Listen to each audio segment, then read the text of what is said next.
Macacos configura emergência de saúde pública de interesse internacional, as atenções se voltam, para como os países vão enfrentar e conter o avanço da doença. Pois é, e a gente convidou o médico Paulo Gustavo Xavier para saber como estão as orientações da Secretaria de Saúde de Pernambuco para os municípios.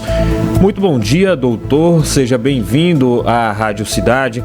Após a confirmação de 3 casos aqui no estado, houve alguma orientação de como as prefeituras devem proceder? Bom dia. A orientação dada é de prevenção.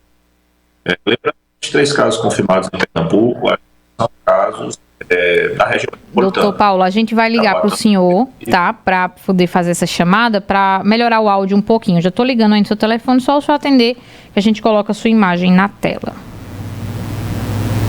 Vamos ver, Doutor Paulo, o senhor nos escuta? Okay. Alô. Pronto, agora, pode começar. Bom dia, doutor Paulo. Bom dia. Veja, a orientação que se tem ainda é de prevenção. Então é importante que a gente mantenha a prevenção. Os 3 casos confirmados em Pernambuco ainda são na região metropolitana. Um desses casos é de um paciente que tinha vindo de São Paulo para cá, e os outros 2 casos de pessoas que tinham tido contato em regiões em que a doença já havia sido registrada. Mas a recomendação formal ainda é de prevenção. Prevenção é a medida mais importante nesse momento. O que a gente sabe até agora da doença é que a transmissão é feita pelo contato próximo, contato íntimo com a pessoa contaminada, ou então utilização, por exemplo, de lençóis ou utensílios utilizados pela pessoa que estava contaminada. Então, é importante o cuidado de prevenção nesse momento. Doutor Paulo, aqui em Caruaru, caso alguém tenha algum sintoma, deve procurar alguma unidade de saúde específica ou a unidade mais próxima? Olha só, a recomendação é a unidade mais próxima, não existe uma unidade específica ainda para avaliar esses casos. Então, é importante ficar atento aos sintomas e, obviamente, ao que a gente chama de epidemiologia, ou seja, se você tiver contato com alguém que sabidamente testou positivo ou é alguém que esteve em alguma dessas regiões em que casos foram registrados e a pessoa também começou a apresentar sintomas. Então, se você tiver sintomas, tem que procurar uma unidade de saúde, mas aí pode ser qualquer unidade de saúde. Reforçando os sintomas, são sintomas que inicialmente parecem muito os sintomas de uma infecção viral inespecífica. Então, é dor no corpo, é dor de cabeça, é uma febre persistente, moleza, que a gente chama de astenia, e os linfonodos, que são essas estruturas que a gente tem geralmente mais próximas do pescoço, mas podem ter outras partes do corpo também, que algumas pessoas chamam de lândria ou língua. Enfim, essas regiões que são os linfonodos, eles também ficam aumentados, e um pouco dolorosos. Então, esses são os principais sintomas associados a fase inicial da doença. Depois de alguns dias de febre, começam a aparecer aquelas manchas, aquelas lesões na pele, que primeiro começam com umas manchinhas como as vesículas, manchinhas avermelhadas, e depois elas vão evoluindo até secarem e caírem. Doutor, essa varíola dos macacos, ela é tão preocupante ao ponto de desencadear uma nova pandemia? A saúde, por exemplo, o Ministério da Saúde, o país, as autoridades, elas devem tomar cuidado, elas devem se tornar efetivas para diminuir a quantidade, a incidência de casos da varíola dos macacos, para que isso não se torne uma pandemia. Esse vírus, ele é preocupante a esse ponto? Veja só, toda infecção viral que se espalha, ela é preocupante. A varíola dos macacos é uma doença que estava restrita ao continente africano. Alguns países africanos convivem de maneira endêmica com essa doença. Mas não havia registros de varíola do macaco em outros países. Então, a gente começou a observar nos últimos meses registros em vários países, isso tem avançado. Já há transmissão comunitária, ou seja, o que é transmissão comunitária é quando você tem infecção dentro do próprio país e você já não consegue mais rastrear a fonte.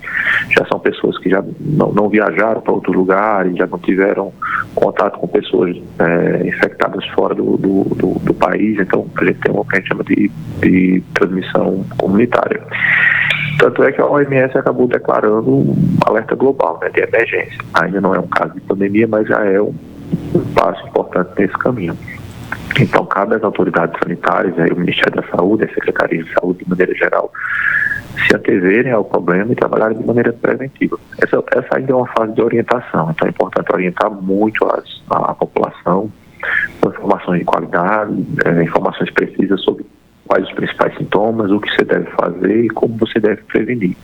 Não há ainda uma expectativa de vacina no Brasil, mas a gente já tem alguns países que começaram a vacinar populações de risco. Então, alguns países europeus como Holanda, Portugal, Alemanha começaram a vacinar a população, Reino Unido também, Estados Unidos, Canadá já começaram a fazer a vacinação. A própria OMS orienta que as vacinações nesse momento devam ser feitas para populações de risco, profissionais de saúde, e algumas vacinas já disponíveis. Essas vacinas elas não são específicas para a varíola do macaco, elas são para a varíola humana, que foi erradicada nos anos 80, final dos anos 70, começo dos anos 80, mas essa vacina, pelo que a gente sabe, tem pelo menos, a maioria delas, pelo menos cerca de 85% de efetividade contra a varíola dos macacos. Então vai ser utilizada essa vacina para a varíola humana nesse momento.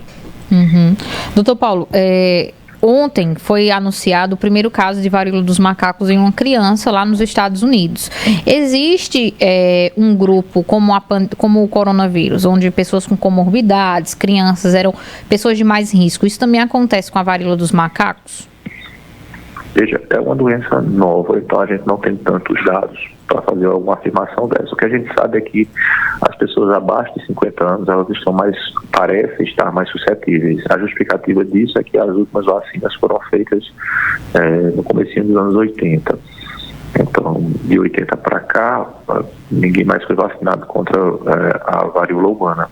Então, quem foi vacinado antes dos anos 80 parece ter uma proteção residual, mas ainda há poucos dados do ponto de vista de evidência científica para a gente fazer alguma afirmação desse tipo. Obviamente, porque pelo que a gente sabe de outras infecções e de outras doenças virais, é que, em geral, quem tem mais comorbidades, gestantes, crianças pequenas, idosos, imunocomprometidos, pessoas que têm cardiopatias, doenças metabólicas importantes, em geral, são populações de risco para qualquer tipo de infecção. Perfeito. Doutor, e apesar do nome varíola dos macacos, o vírus não tem nada a ver com o macaco, né? O nome assusta, né? O nome assusta. A gente vem de uma pandemia, né? Uma doença infecção em escala global, quando a gente acha que as coisas estão se resolvendo, de varíola dos macacos. O próprio nome assusta. Porque, na verdade, é um vírus que originalmente foi encontrado em alguns macacos e acabou conseguindo migrar para o ser humano. Então, é por isso que se chama varíola dos macacos. Lembrando que você tem dois tipos específicos de vírus, eles são de linhagens diferentes. O que tem se espalhado pelo mundo é um vírus que tem uma letalidade aí em torno de 2 a 5%. As pessoas às vezes perguntam, mas é perigosa? Em geral, os sintomas são leves. Mais leves do que a varíola humana. A varíola humana tem cerca de 35% a 40% de letalidade, ou seja, uma vez que você estivesse contaminado com a varíola humana, há uma chance de quase 40% de paciente vir a óbito. Com a varíola dos macacos, ela é uma infecção mais branda, então isso é cerca de 2 a 5%, mas você tem uma linhagem dessa família de vírus que a gente chama de monkeypox, que são esse vírus específico da varíola dos macacos, que pode chegar aí a 10% de letalidade. Perfeito, doutor Paulo. E a gente queria que o senhor reforçasse, para encerrar essa entrevista, os modos de se proteger, principalmente se você vai ainda viajar para países onde há mais incidências de caso, como na Europa. Exatamente. As medidas de proteção são basicamente as que a gente faz para a Covid. Então, é lavar as mãos de maneira adequada e frequente, a utilização da máscara, distanciamento social, e se você tiver sintomas, febre, dor no corpo, moleza, deve procurar um serviço de saúde e evitar contato com outras pessoas. E no caso que você não tenha sintomas, evitar contato próximo com pessoas com sintomas. Se viajou para algum lugar em que teve casos registrados e começou a apresentar sintomas, procurar imediatamente o serviço de saúde para que esse caso seja notificado e investigado. Tá certo, doutor Paulo. Muito obrigada pelas orientações, viu? E até a próxima. Eu que agradeço. Um abraço. Até a próxima. Bom, Rodrigo, e antes da